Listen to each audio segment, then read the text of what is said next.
Уважаемые коллеги, приветствую! На этой неделе в Москве происходит что-то беспрецедентное. К нам высадился целый десант мексиканских предпринимателей. Владельцы и топ-менеджеры 16 отелей приехали для того, чтобы провести закрытую деловую встречу с российскими туроператорами. И у нас в студии сегодня организатор мексиканского десанта Армино Вольперт, гендиректор компании Арминес Travel, а также Хуан Велес, вице-президент группы гостиниц Велес Resort. Здравствуйте, коллеги, приветствую вас. Hola. Армино, вы знаете, я много слышала от российских туроператоров. И я рада сегодня познакомиться с вами лично. Очень приятно тоже. Да. И говорят, что ваша компания одной из первых начала принимать российских туристов в Мексике. Ну, я работаю с рынком уже лет 15, а компания под моим именем открылась ровно 7 лет назад. Это действительно, в общем, такой серьезный срок, учитывая историю туристического развития России и Мексики. И вот теперь, Армино, вы сплотили группу мексиканских ательеров, конкурентов, в общем-то, создали ассоциацию для поддержки туристических связей между Россией и Мексикой. И всей этой компанией прилетели в Москву. Расскажите, пожалуйста, в чем цель этих действий? Дело в том, что Мексика представлена на российском рынке, в общем, в довольно ограниченном формате. Безусловно, есть и исторические программы, есть целый ряд отелей, которые самостоятельно приезжали и участвовали в выставках, известных всем. Вот. Но появилась четкая совершенно потребность организовать, объединить силы и приблизиться к российскому рынку в другом формате, деловом, туроператорском, через дистрибьюторов, которые могут этот продукт распространить среди туристических агентств, и сделать это в профессиональной форме, в очень динамичной форме и эффективно. Это то, что, в общем, мы планируем сделать на наших мероприятиях.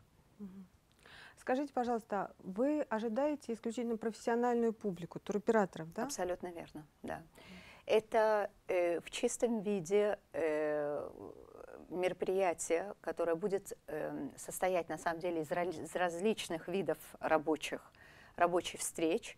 Это и воркшоп, это и презентация, но это рассчитано и направлено исключительно на туроператоров.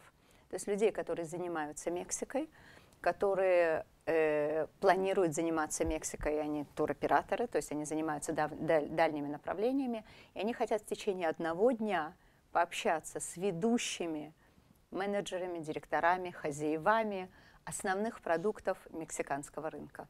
В этом идея. То есть это должно быть для них исключительно эффективно, так же, как и для нас, потому что это целенаправленные совершенно встречи, и я думаю, что это будет иметь очень большой успех. Ну, наверное, уже сейчас можно судить о том, как рынок воспринял вашу инициативу, правда? Расскажите. Во-первых, мексиканский рынок совершенно замечательно воспринял мою инициативу, и я за это очень благодарна, вот, потому что вот это вот беспокойство и неудовлетворение, которое сопровождало наши последние поездки в Россию, в общем-то, то, что мы делали мы проводили все время семинары, это все замечательно. Как только мы подключались к таким общим проектам, к интернациональным выставкам, каждый раз было вот это вот ощущение неудовлетворенности, и выяснилось, что я не была одна в этом ощущении. Вот, и когда я обратилась к отелям и к своим коллегам, и сказала: ребята, может быть, мы сделаем что-то, что подходит нам. И это просто то, что называется «a la medida», то есть то, что по размеру нужно и необходимо нам, все моментально откликнулись. То есть это был какой-то совершенно невероятный феерический эффект. Вот, то есть за месяц 40 провайдеров мексиканских тут же вступило в ассоциацию, то есть это объявлено как ассоциация мексиканских провайдеров. Она называется Mexico Link Travel, то есть Мексика, которая соединяется, безусловно, в туризме, но именно относительно русскоязычного рынка. Вот, и это, в общем, конечно, дало такой, в общем, для меня очень серьезный стимул для того, чтобы это все правильно организовать и правильно сделать. И я надеюсь, что это так и будет. Но, с другой стороны, замечательный ответ российских операторов, то есть у нас зарегистрировано больше 100 человек на каждый, 100 операторов на каждое мероприятие. У всех есть возможность вот этого доступа к телам, то есть к самым важным вообще ведущим менеджерам, которые действительно принимают решения на рынке относительно своих продуктов, и это должно быть эффективно. Армин, ваша компания известна как организатор эксклюзивного, дорогого отдыха. Означает ли это, что группа ательеров, приехавшая с вами, тоже специализируется вот на этой нише? Вы знаете, естественным образом, из-за того, что я как бы взяла на себя эту инициативу, то, естественно, первые отели, которые откликнулись, и первый отель был как раз отель Сеньора Велла, это Гранд Велас Ривьера Майя, но, безусловно, вот этот как бы срез отелей первый был нашего как раз роскошного туризма сегмента лакшери. Тем не менее, мне исключительно интересно, чтобы это был максимально разнообразный продукт. И есть целый ряд отелей, которые приезжают с нами, и это не лакшери сегмент, а это просто хорошие отели. Вот. Это не только побережье, это и Мексико-Сити, и столица, есть офисы развития туризма. То есть, безусловно, это не ориентир на наш профиль. Arminas Travel является одним из членов ассоциации MLT, и все, и не более чем. Сеньор Велла, теперь у меня вопрос к вам. Вы первый участник Mexico Link Travel и один из самых активных участников.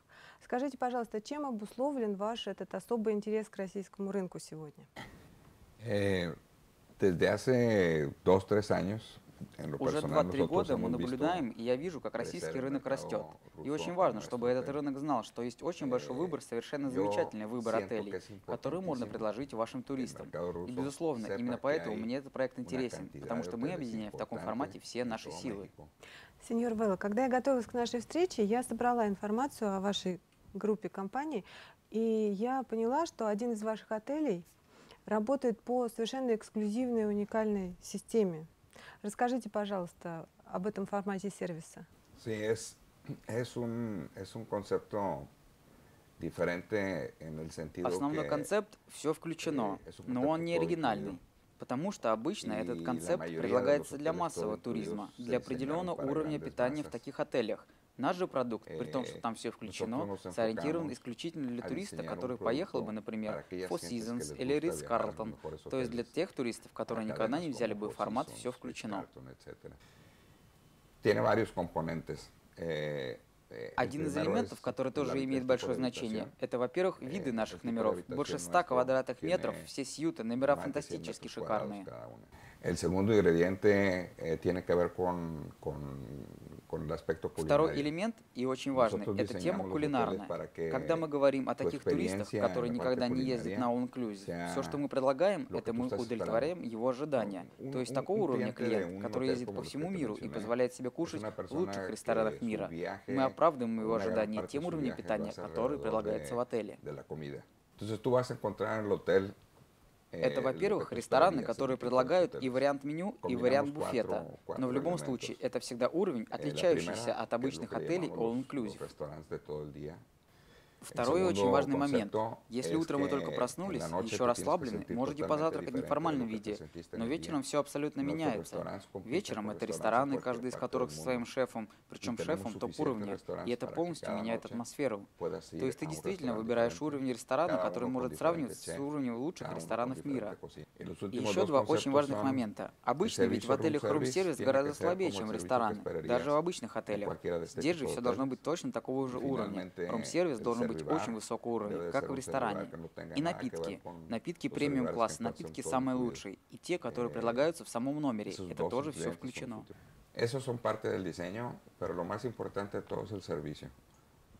Очень важный момент – это сервис, это обслуживание клиентов. Ты можешь создать все, что угодно, но если сервис плохой, то, соответственно, ничего не будет работать. Очень высокого уровня сервис. Наш отель относится к Leading Hotel of the World. Это известная марка здесь. Но кроме этого, к организации, которая называется AAA, которая дает бриллианты. И есть только два отеля, которые обладают 5 бриллиантами. Это наш отель и отель Four Seasons. Я думаю, что вот этот формат all-inclusive для гурманов, он найдет отклик в сердцах российских туристов. Я даже практически в этом уверена. Скажите, какой ваш план относительно России? Какой процент клиентуры вы хотите получать из нашей страны? Сегодня российский рынок представляет где-то 0,5% объемов. Моя идея на ближайший год – утроить этот показатель, то есть иметь порядка 3% клиентов из России. Коллеги, я вам желаю успеха, но знаете, есть одна проблема. В последнее время имидж мексиканского направления несколько колеблется на российском рынке. И это, я думаю, происходит в связи с тем, что направление переходит в разряд массовых направлений. После того, как появились прямые чартеры в Мексику, грузят туристов огромными бортами, да, появилось огромное количество принимающих туроператоров, достаточно сомнительных.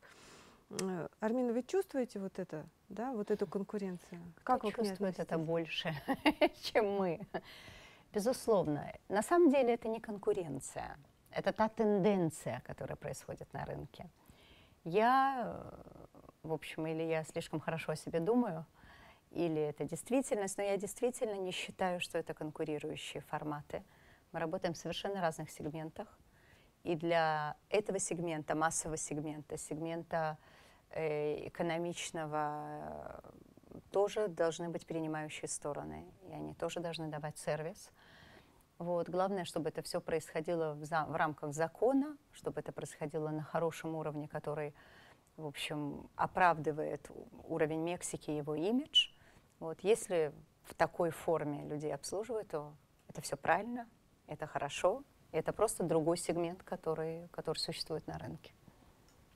А если эти принимающие операторы предлагают свои услуги в социальных сетях, совершенно нигде не зарегистрированы, то есть это просто какой-то Да, я хаос, думаю, да? что это массовое на самом деле явление, и существует целый ряд просто социальных сетей, типа там, не хочу делать рекламу, вот, и люди просто собираются и предлагают, и на машине, экскурсии. И это все очень грустно, потому что, во-первых, это небезопасно, просто элементарно небезопасно, потому что в этих рамках, безусловно, нет никаких страховок, ни у одного из этих гидов нет лицензий официальных.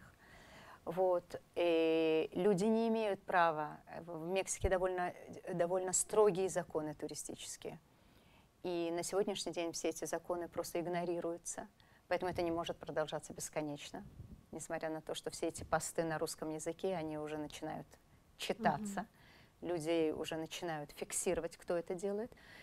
И если, не дай бог, что-то происходит, то нет никакого абсолютно юридической поддержки за всем этим. Поэтому, конечно, этого нужно опасаться.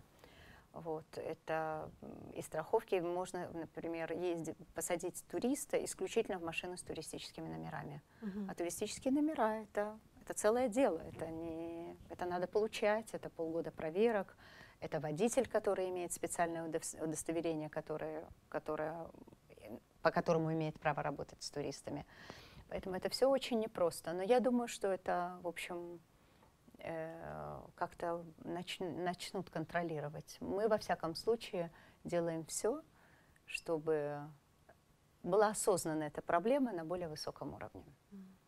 Армина, а правду говорят о том, что многие туроператоры, принимающие мексиканские, даже не платят отправляющим российским туроператорам денег за свои услуги, а наоборот приплачивают им, как у нас говорят, откаты, для того, чтобы получить клиента и уже отжать с него максимум средств это даже на не экскурсиях. совсем, это верно, это даже не совсем мексиканские туроператоры.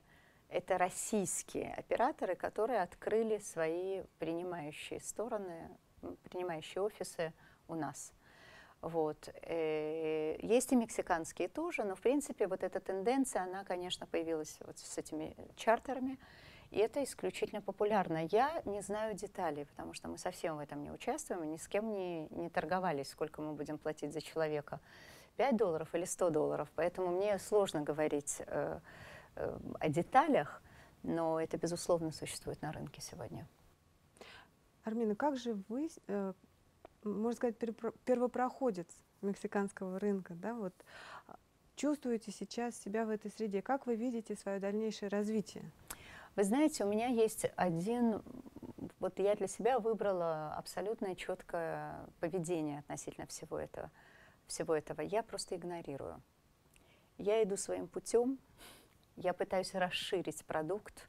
Именно поэтому мы взяли на себя по просьбе Министерства туризма Лос-Кабос представительство официальное от Офиса развития туризма, от Министерства туризма, развития позиционирования нового курорта Лос-Кабос. Мы открываем очень много экскурсионных программ новых по новым маршрутам. То есть я вижу альтернативу этому массовому туризму, туризм исторический, антропологический, гораздо более разнообразный с точки зрения географической, и, безусловно, сервис и уровень гидов. И люди понимают, что они покупают. То есть я не могу торговаться, и я не могу даже приблизиться к тем ценам, которые предлагаются на рынке, и не пытаюсь этого сделать. Рынок знает все прекрасно. И клиентов просто делят. То есть вы нашли свою нишу и там Абсолютно. Развиваетесь. Да, я такой аутсайдер, совершенно четкий. Вот, но я понимаю, что это работает. То есть на весь страх и риск я понимаю, что не все работает по бизнес-принципу. Все, что дешевле, то лучше продается. Это неверно. Скажите, пожалуйста, Армина, а государство, Мексика официальное, поддерживает ваше движение навстречу российскому рынку сейчас? На самом деле, безусловно, была очень большая поддержка со стороны государства с точки зрения, миграционных тем. Да? То есть стала вот эта вот электронная виза, это часть, в общем, поддержки государства. Проект MLT очень новый проект, молодой проект. Ему, по сути, несколько месяцев. Вот, но мы уже фиксируем приближение, то есть уже с нами начинают вести переговоры. И я думаю, что это в итоге будет иметь четкую совершенно поддержку государственных структур. Я, во всяком случае, на это надеюсь, и я вижу тенденцию. Как вы со своей стороны оцениваете сезон текущий мексиканский? Что вы чувствуете, какие тенденции? Вы знаете, это как в стране третьего мира. Вот разница между, очень сильное размежевание между клиентами как бы массового туризма и клиентами индивидуального VIP и туризма, в общем, лакшери. Стало гораздо все более контрастно. То есть если приезжают богатые люди, они очень богатые. То есть у меня ощущение, что стало меньше среднего класса. То есть мы, да, возим, у нас постоянные программы групповые, в VIP-формате экскурсионные, и они все работают, и все замечательно, но те туристы, которые появляются в крайности нашей, как туристы индивидуальные, они гораздо богаче, чем они были раньше. Вот. А с другой стороны, благодаря очень дешевым полетам там, прямых рейсов, соответственно, я предполагаю, что есть гораздо более экономичные туристы, гораздо более экономичные, чем были раньше. То есть вот это размежевание – это мое ощущение последнего сезона. Ну что ж, Армина, значит, вы приехали в Россию для того, чтобы приблизить, да, для того, чтобы, может быть, стать понятнее среднему классу, чтобы найти новые контакты. Безусловно, безусловно, потому что чем больше дистрибьюторы и туроператоры будут иметь в своем распоряжении информации, контактов прямых, тем больше они донесут это до турагентов и до конечных клиентов. Поэтому я думаю, такое присутствие Мексики как продукта, уникальное совершенно присутствие, впервые, в общем, вот создана такая чисто мексиканская выставка. Я думаю, что это полезно для всех абсолютно, для любого сегмента, и для всех и принимающих операторов, и отправляющих, и для самих клиентов. Армина, расскажите, пожалуйста, куда ваш путь лежит после Москвы? Это правда, что вы собираетесь в мятежный Киев? Да. С группой коллег? Да. У нас изначальный план – это вот выставка в Москве. После этого 28 февраля у нас выставка в Петербурге, и 3 марта мы в Киеве. Было очень много, конечно, сомнений, вот, но меня поразило совершенно отношение мексиканских коллег к этому, потому что ну, любые как бы, нормальные европейские западные люди, читая новости, сказали бы: Армин, знаешь, как-нибудь потом, а тут все получилось наоборот. Вот, потому что удивительно совершенно, мне просто начали звонить коллеги, вся делегация, и говорить, что ну давай немножко подождем, нам очень не хочется отменять, представь себе, в каком состоянии люди, и как было бы это для них здорово, и мы же везем такой праздник, а мы действительно везем праздник, это будет не формально стандартное вообще мероприятие, занудное, как любое другое туристическое. Это будет и музыка, и это будут и какие-то мексиканские сладости и горькости, и танцы, и, в общем, там будет очень много всего, и розыгрыши невероятных совершенно призов. Поэтому лишить вообще коллег, при том, что нет реально сегодня, я думаю, физической опасности, было бы несправедливо. Поэтому я надеюсь, что все состоится, и мы поедем. Благодарю вас за интервью, уважаемые коллеги. Желаю успехов вашему проекту. Уважаемые зрители, я благодарю вас за внимание и напоминаю вам, что вы смотрели программу «Люди говорят» на канале Турдом ТВ. Это было интервью с гендиректором компании Арминас Travel Арминой Вольперт и Хуаном Велла, вице-президентом группы отелей Велес Resort. Мы ждем ваших комментариев на канале Турдом ТВ.